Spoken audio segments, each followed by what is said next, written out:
একটা দল মানে কি আওয়ামী লীগ, একটা দল মানে কি আওয়ামী লীগ। ফুয়াদ, এইটা কি আসলে ঐতিহাসিকভাবে ঠিক? কারণ আমরা দেখেছি বিএনপি সরকার কিন্তু ভারতে বিবিআন আর গ্যাস পুরোটা দিয়ে দিতে চাইছিল, সবকিছু কার্যকর। মানে আপনি যদি আমার 53 বছরের জায়গা থেকে মানে রাফলি ধরেন আর কি, রাফলি ধরলে আমি দেখি যে আওয়ামী লীগ যে 5 বছর ক্ষমতা ছিল 71 থেকে 75, তারপরে তো ভারতের সাথে যেগুলি চুক্তি হয়েছিল সেগুলি বাতিল হওয়ার কথা, আমরা বাতিল হইতে দেখি নাই, কিন্তু অকার্যকর হয়। একটা বিষয় হলো যে স্টেট বিটুইন দ্য স্টেটস যখন চুক্তি হয়, এই চুক্তিগুলো হয়ে যাবার পরে বাতিল করাটা অনেক ডিফিকাল্ট, মেয়াদ পার হওয়ার পরে বাতিল হয়।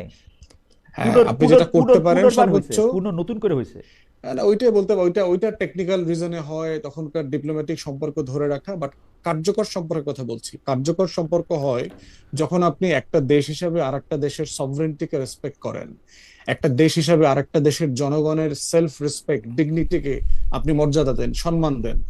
আপনি কার্যকর সম্পর্ক বলতে বোঝায় যখন আপনি নিজে গণতন্ত্র চর্চা করেন কিন্তু অন্য দেশে ফ্যাসিবাদ কায়েম করবার জন্য অথবা ফ্যাসিবাদ বল রাখার জন্য চেষ্টা করছেন।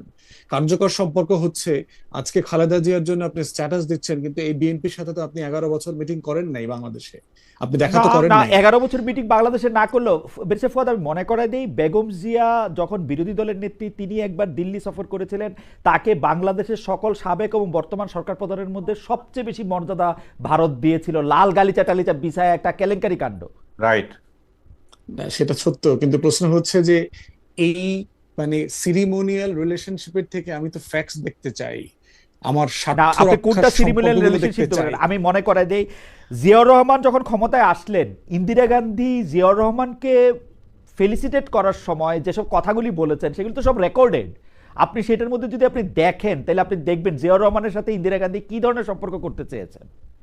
আমি আরো উদাহরণ দিতে পারি, কিন্তু আমি কিন্তু উদাহরণ দিতে পারি না, আমি এক্সাম্পল গুলোর সাথে আমি পরিচিত, কিন্তু সমস্যা হচ্ছে যে আমি যখন হিসাব মিলাই তখন আমি তো হিসাব মিলাইতে পারতেছি। ওকে, আসেন আমরা হিসাব মিলাই, অল্প অল্প করে হিসাব মিলাই।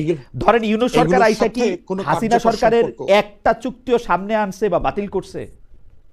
ওইটা তো বললাম কিছু বাতিল করছে, ওই যে আপনার ট্রান্সশিপমেন্ট চুক্তি বাতিল হয়েছে, না না, ওইটা ইন্ডিয়া বাতিল করছে।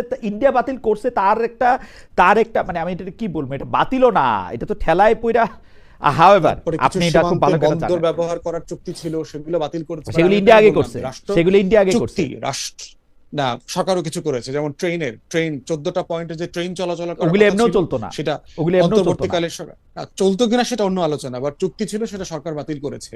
তারপরে এই যে বেলোনিয়ার এই যে ফেনীর এখানে যে আপনার ইন্ডিয়াকে বিশাল ইকোনমিক জোন দিয়েছে, এটা সরকার বাতিল করেছে। বিষয় হলো চুক্তি বাতিল করাটা সহজ না। বিটুইন দ্য স্টেটস যখন স্টেট লেভেলে চুক্তি হয়ে যায় তখন এটাকে আপনি রিডান্ডেন্ট করে রাখতে পারেন, আপনি নিষ্ক্রিয় করে রাখতে পারেন। বাতিল করাটার অনেক টেকনিক্যাল জায়গা আছে, তখন এটা হয় ইন্টারন্যাশনাল এফেক্ট আছে, অন্য দেশ আপনার সাথে এঙ্গেজ হইতে চায় না, যে আপনি চুক্তিকে অনার করছেন না, চুক্তি বাতিল করে দিচ্ছেন। আমি বলছি যে আমাদের গত 50 বছরে ভারতের আচরণে মনে হয় নাই যে সে আসলে একটা ডিগনিফাইড রিলেশনশিপ চায়। সে বাংলাদেশে সবসময় একটা অ্যাপিজমেন্টের সম্পর্ক চেয়েছে, একটা তোষামদির সম্পর্ক চেয়েছে, একটা অধীনতার সম্পর্ক চেয়েছে, সে নিয়ন্ত্রণ করতে চেয়েছে। তো আমরা চাই ভারত যদি seriously if willing to come back to his senses, তাকে যেটা করতে হবে আমার সভরেন্টি এবং আমার ইন্টারেস্ট দুইটা জিনিসকে রেসপেক্ট করে সম্পর্কটা তৈরি করতে হবে। এবং সেটার স্টার্টিং পয়েন্ট হচ্ছে আমার বাইল্যাটারাল ইস্যু।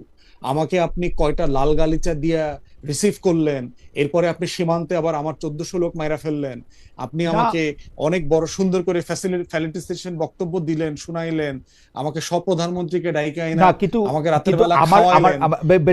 আমি আপনার বক্তব্যের সাথে সম্পূর্ণ একমত, কিন্তু আমরা যখন ভারতের সাথে সম্পর্কের ক্ষেত্রে শুধু একটা রাজনৈতিক দলরে আমরা দায়ী করি বা একটা রাজনৈতিক দলের দিকে আঙ্গুল তুলি, এটার ক্ষেত্রে আমার সিরিয়াস আপত্তির জায়গা আছে।